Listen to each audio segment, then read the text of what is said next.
Clase 2.2. Propiedad de la proporcionalidad directa. En el análisis nos dicen que Antonio anotó la relación entre el tiempo y la altura del agua en un depósito. Si se recuerdan, este problema era del cual estábamos hablando en la clase anterior. En el literal A nos pide que encontremos el cociente de la altura entre el tiempo. ¿Cuánto resulta? Es decir, el resultado de dividir la altura entre el tiempo. Y el literal B nos dice cuánto aumenta la altura del agua cada minuto. Entonces vamos a resolver ello. Para esto tenemos que ir haciendo las divisiones respectivas. Recordemos que es altura entre tiempo. Eso es lo que nos están pidiendo, el cociente. Entonces, para el primer caso tenemos una altura de 5 centímetros y esto hay que dividirlo entre 1. 5 entre 1 es igual a 5. ¿Por qué? Porque 5 por 1 es 5. Entonces lo que hacemos es pensar por qué número hay que multiplicar el divisor para que nos dé 5. Y en este caso es 5. Lo que es igual aquí en otras palabras, 1 por 5. Ahora veamos lo siguiente. Sería 10 entre 2. Y 10 entre 2 pues toca a 5. ¿Por qué? Porque 2 por 5 nos da 10. Entonces en este caso buscamos un número que multiplicado por 2 nos dé 10 como tal. Y ese es 5. Y aquí ya lo hemos visto. Vamos a ir colocando esos resultados ya en la tabla. La siguiente división sería 15 entre 3. 15 entre 3, si nos ponemos a pensar por qué número hay que multiplicar este 3 para que nos dé 15, es por un 5. Pues 3 por 5 es 15.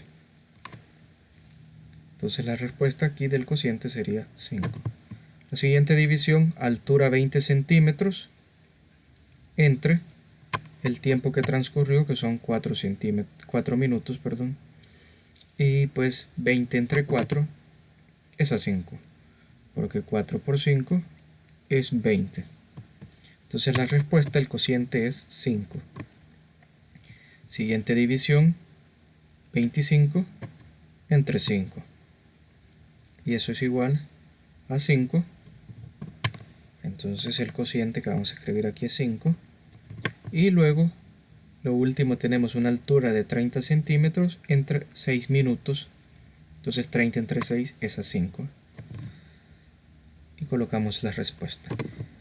Entonces, como respuesta del literal A, que nos pregunta ¿cuál es el cociente? ¿Cuánto resulta? Pues es 5. Esa sería la respuesta. Y se mantiene igual o constante. Es decir, de que vimos que para las diferentes alturas y diferentes tiempos, entonces obtenemos el mismo 5. Por lo tanto, la respuesta es 5 y se mantiene constante. Es decir, que vemos que no cambia ni en el minuto 1, ni en el minuto 2, 3, así sucesivamente, el cociente de dividir la altura entre el tiempo. Ahora, para el literal B nos preguntan, ¿cuánto aumenta la altura del agua cada minuto? Entonces, para ello hay que ver cómo es que va variando la altura. Si vemos la altura del primer minuto al segundo minuto pasó a ser de 5, pasó a ser a 10. Entonces, ¿cuál es la diferencia entre 5 y 10? Pues son 5. Ahora, del segundo al tercer minuto vemos que la altura pasó de 10 a 15. ¿Y cuál es la diferencia entre 15 y 10? Pues 5.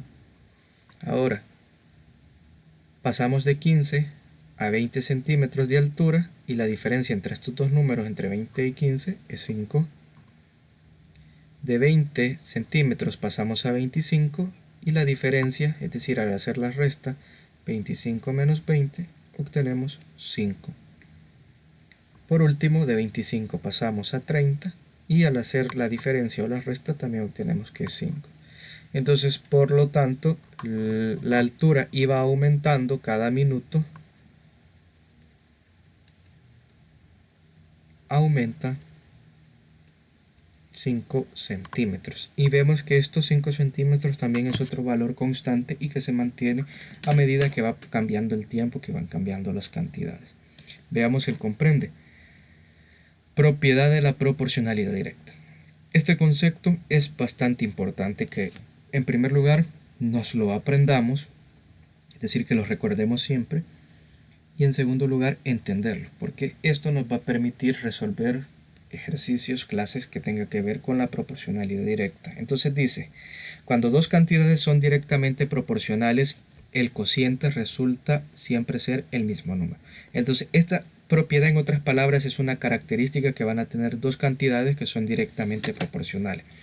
Que si nosotros dividimos una cantidad entre la otra y lo seguimos haciendo así en el mismo orden, entonces vamos a obtener el mismo número. Y en este caso, si nos fijamos, el mismo número que íbamos teniendo era 5. Ahora, para el resuelve nos dice, la siguiente tabla muestra la longitud y el peso de un tipo de alambre. Entonces tenemos la longitud que está dada en metros. Entonces cuando tenemos 1 metro de este cable, el peso es de 7 gramos. Cuando tenemos 2 metros de este cable, el peso es 14 gramos y así sucesivamente para los demás casos. Nos pide en el literal A que encontremos el cociente del peso entre la longitud, es decir, así como el literal A de esta clase. Y luego, en el literal B, cuál es el peso por metro de este tipo de alambre. Entonces hay que ir viendo esta cantidad, pues ahí que vamos dividiendo, ¿cuánto sería? Es decir, vamos a dividir el peso entre la cantidad de metros de alambre que vamos a tener ahí. Recordemos que el cociente nos dice del peso entre la longitud. Entonces, en primer lugar es el peso y luego entre la longitud. Y eso tiene que hacerse siempre de la misma forma. Con realizar el ejercicio 1 es suficiente para practicar en esta clase.